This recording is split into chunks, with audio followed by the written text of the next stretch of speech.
parler ce matin d'aboiement avec Michel Lacasse. Bonjour, Michel Lacasse. Bonjour, Annetier. Comment ça va?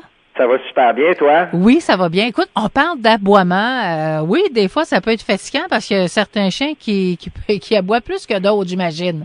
Oui, sujet qui intéresse toujours ceux, effectivement, qui ont des chiens. Les gens ont beaucoup de questions là-dessus. Et je te dirais qu'avec la popularité des condos dans plusieurs villes au Québec depuis quelques années, les gens veulent des chiens de plus en plus silencieux. Des chiens qui jappent pas. Ça m'est souvent demandé. Moi, je veux pas que mon chien jappe. Bon. Bien sûr, c'est pas possible. Un chien ne serait pas un chien s'il n'aboyait pas une fois de temps en temps, en tout cas. Il faut dire qu'on peut faire diminuer les vocalises, quoi qu'il en soit. Donc, on peut venir en aide à ces gens-là avec leurs chiens. Puis pourquoi les chiens jappent en général? Ça, c'est une bonne question parce qu'elle permet de comprendre beaucoup de choses. Il faut se dire que lorsqu'un chien jappe, c'est toujours pour une raison. Un chien jappe pas pour rien. Et je peux te donner quelques exemples. J'ai des petites notes ici. Le chien peut japper s'il se sent menacé. On voit ça souvent. Le chien peut japper s'il est excité pour avertir, s'il s'ennuie pour avoir quelque chose, comme de l'attention ou un jouet, ou parce qu'il est en détresse, comme le chien qui souffre d'anxiété de séparation. Donc, c'est une petite liste. Il y a plusieurs raisons et heureusement des solutions parce que souvent, les gens se sentent vraiment dépourvus et ne savent pas trop comment intervenir quand leur chien se met à japper ou lorsqu'il y a de l'aboiement excessif. Comment ça se règle, ça, Michel, un problème d'aboiement? On doit toujours analyser la situation, Anne, et s'adapter selon les raisons qui font que notre chien aboie. Pour que les gens comprennent bien, là, je ne vais pas utiliser la même méthode pour régler un cas de jappement de peur, par exemple, et un cas de chien qui jappe pour de l'attention. C'est deux choses complètement différentes.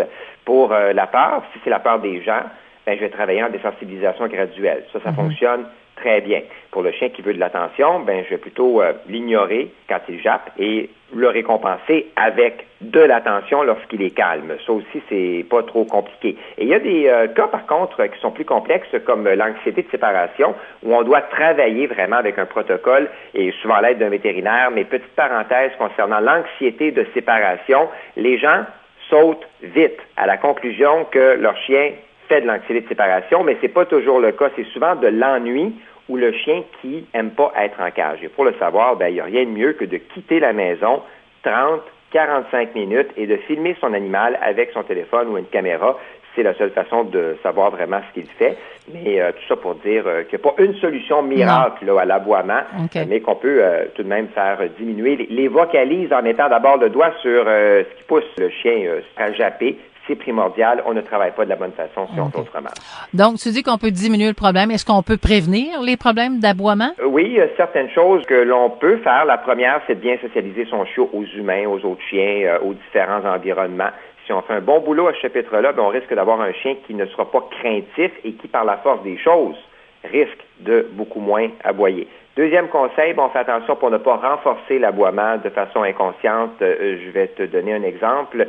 Si mon chien jappe à chaque fois qu'il veut sortir ou rentrer et que j'ouvre la porte, là, je le renforce. Je lui apprends que c'est la bonne façon de faire. À part ça, pour prévenir, exercice de stimulation mentale quotidiennement, ça c'est hyper important. Un chien qui s'ennuie se trouve généralement quelque chose à faire et il arrive que ce soit de japper après tout le monde qui passe devant la maison et ça évidemment c'est bien fatigant.